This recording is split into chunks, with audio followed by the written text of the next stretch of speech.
tol and mga sister, meron lang akong ipapakita sa inyo. Nagawi kasi ako dito. Ito yung kagandahan sa lugar kasi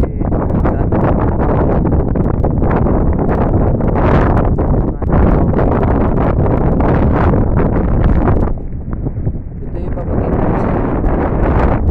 Yung buto ng ano, titingnan mo siya eh, parang ano, malaking isda na parang gano'n. Tapos yung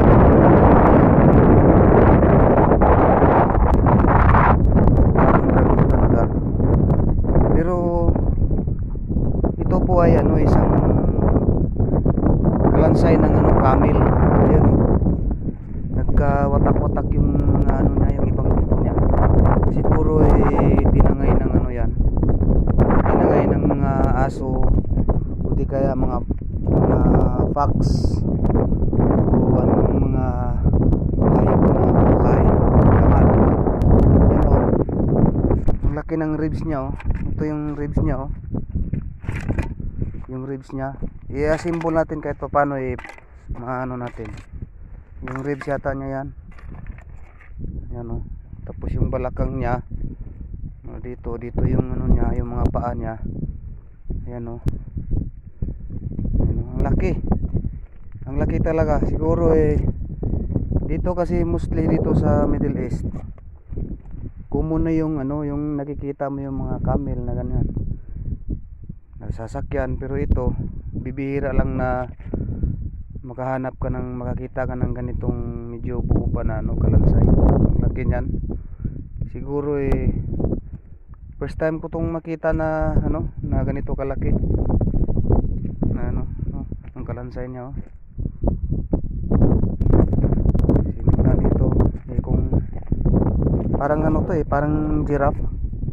Hakbangan natin, dalawa, hakbang, anim, mga 6 na hakbang ho, mga 6 na metro siguro ito. Ito yung ano,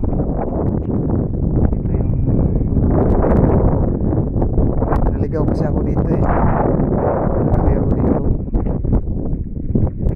Ito yung kuan, yun o, nagkalat yung mga buto-buto niya o.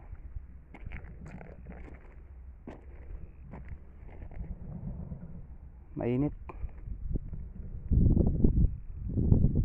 mainit po ngayon dito, pero hindi na katulad talaga dati nung mga nakaraang ano, buwan. Talagang nanunuot sa buto yung ano, init.